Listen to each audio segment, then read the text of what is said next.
Vala, night the third.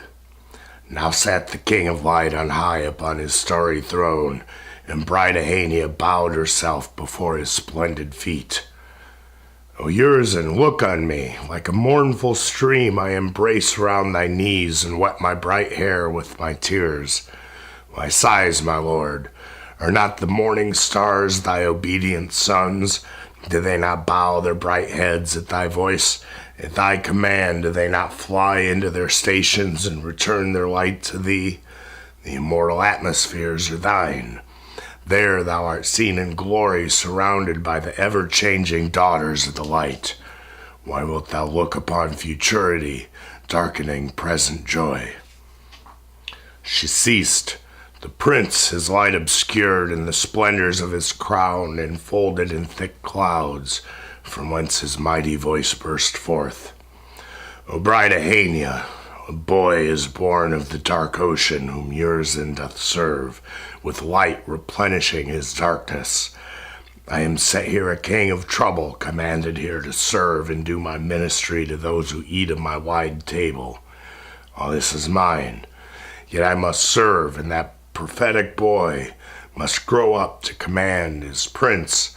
But hear my determined decree. Vala shall become a worm in Enitharmon's womb, laying her seed upon the fibers soon to issue forth, and Luva in the loins of loss, a dark and furious death. Alas for me, what will become of me at that dread time? Ahania bowed her head and wept 7 days before the king. And on the 8th day, when his clouds unfolded from his throne, she raised her bright head, sweet perfumed, and thus with heavenly voice: O Prince, the Eternal One hath set thee leader of his hosts. Leave all futurity to him. Resume thy fields of light. Why didst thou listen to the voice of Luva that dreadful morn, to give the immortal steeds of light to his deceitful hands? No longer now obedient to thy will, thou art compelled to form the curbs of iron and brass, to build the iron mangers, to feed them with intoxication from the wine presses of Luva, till the divine vision and fruition is quite obliterated. They call thy lions in the fields of blood. They rouse thy tigers out of the halls of justice, till these dens thy wisdom framed, golden and beautiful, but oh, how unlike the sweet fields of bliss, where liberty was justice and eternal science was mercy. Then, O dear my lord, listen to Ahania. Listen to the vision of Ahania in the slumbers of Urizen, when Urizen slept in the porch and the ancient man was smitten. The darkening man walked on the steps of fire before his halls, and Vala walked with him in dreams of soft deluding slumber.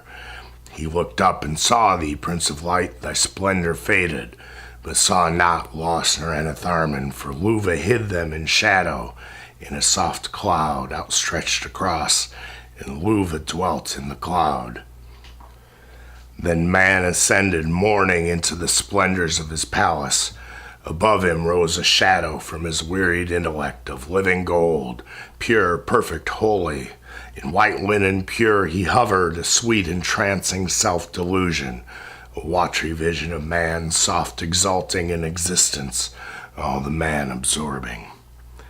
Man fell upon his face prostrate before the watery shadow, saying, O Lord, whence is this change?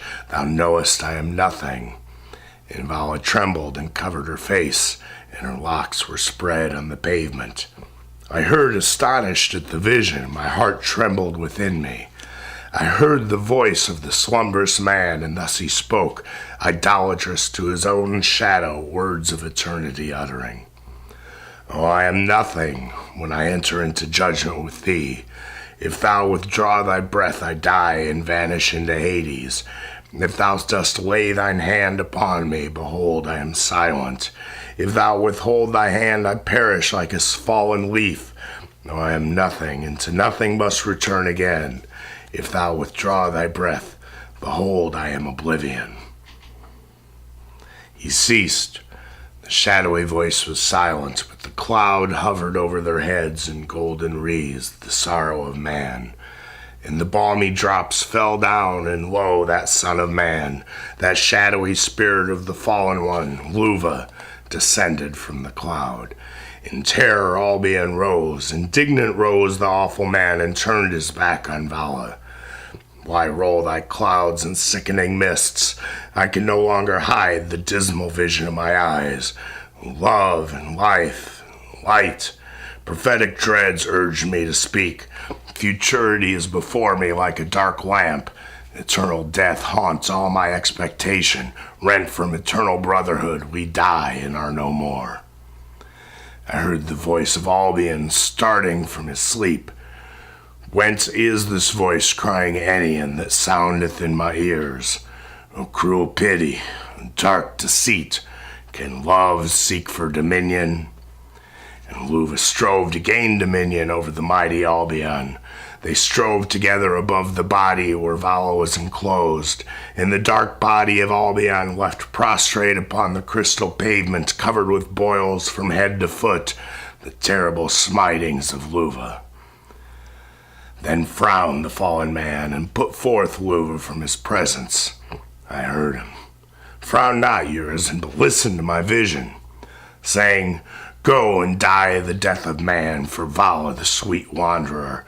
I will turn the volutions of your ears outward and bend your nostrils downward, and your flux-out eyes and globed roll round in fear. Your withering lips and tongue shrink up into a narrow circle, till into narrow forms you creep. Go take your fiery way and learn what 'tis to absorb the man, you spirits of pity and love. O Urizen, why art thou pale at the visions of Ahania? Listen to her who loves thee, lest we also are driven away. They heard the voice and fled swift as the winter's setting sun, and now the human blood foamed high.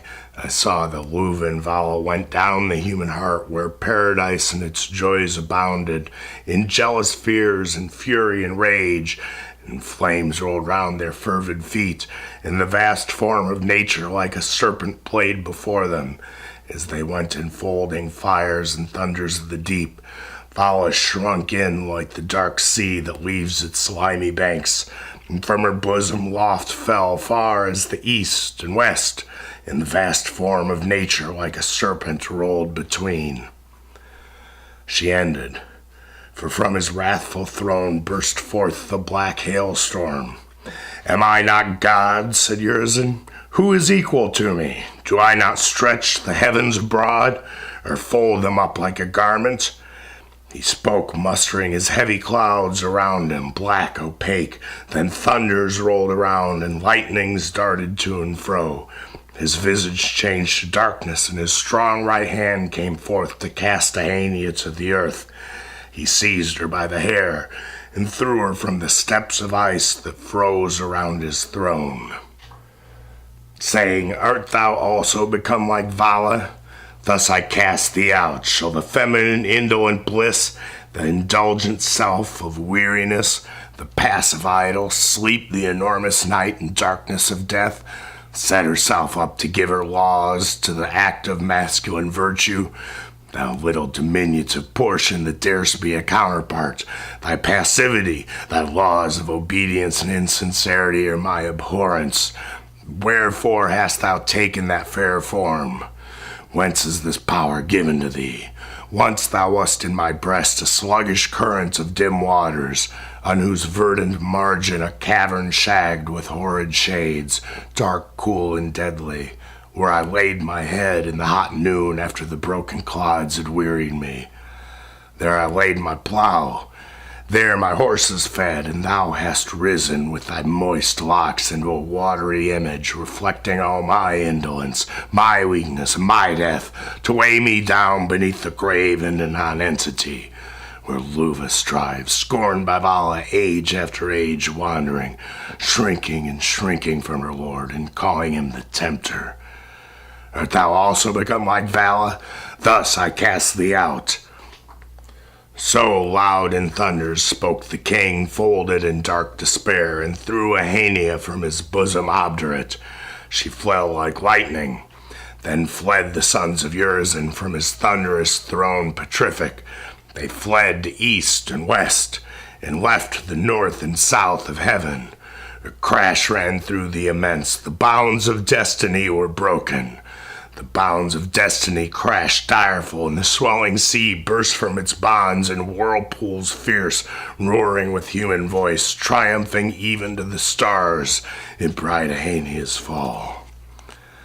Down from the dismal north, the prince in thunders and thick clouds, as when the thunderbolt down falleth on the appointed place, fell down, rushing, ruining, thundering, shuddering into the caverns of the grave, in places of human seed, where the impressions of despair and hope enroot forever a world of darkness. Ahania felt far into nonentity. She continued falling. Loud the crash continued loud, and hoarse from the crash roared a flame of blue sulphurous fire. From the flame a dolorous groan that struck with dumbness, all confusion, swallowing up the horrible din in agony on agony.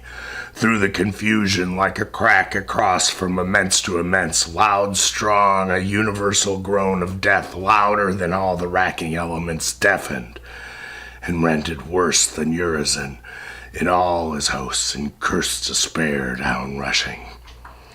But from the dolorous groan, one like a shadow of smoke appeared, and human bones rattling together in the smoke, and stamping the nether abyss, and gnashing in fierce despair, panting in sobs, thick, short, incessant, bursting, sobbing, deep despairing, stamping, struggling to utter the voice of man, struggling to take the features of man, struggling to take the limbs of man.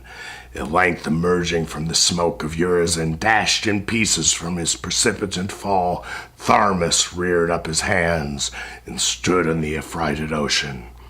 The dead reared up his voice and stood on the resounding shore, crying, "Fury in my limbs, destruction in my bones and marrow, my skull riven into filaments, my eyes into sea jellies floating upon the tide wander, bubbling and bubbling, uttering my lamentations and begetting little monsters who sit mocking upon the little pebbles of the tide, in all my rivers and on dried shells that the fish have quite forsaken. Fool, fool to lose my sweetest bliss. Where art thou, Enian? Too near to cunning, too far off and yet too near. Dash down, I send thee into distant darkness, far as my strength can hurl thee. Wander there, and laugh and play among the frozen arrows. They will tear thy tender flesh. Fall off afar from Tharmas, come not too near my strong fury. Scream and fall off and laugh at Tharmas, lovely summer beauty, till winter rends thee into shivers, as thou hast rended me." So Tharmas bellowed o'er the ocean, thundering, sobbing, bursting. The bounds of destiny were broken, and hatred now began instead of love to Enian. Enian, blind and age-bent, plunged into the cold billows, living a life in midst of waters. In terrors she withered away to Entutha and Benethon, a world of deep darkness where all things and horrors are rooted. These are the words of Enian, heard from the cold waters of despair. O Tharmas, I had lost thee, and when I hoped I had found thee. Tharmas, do not destroy me quite, but let a little shadow, but a little showery form of Enian be near thee, love-terror. Let me still remain, and then do thou thy righteous doom upon me.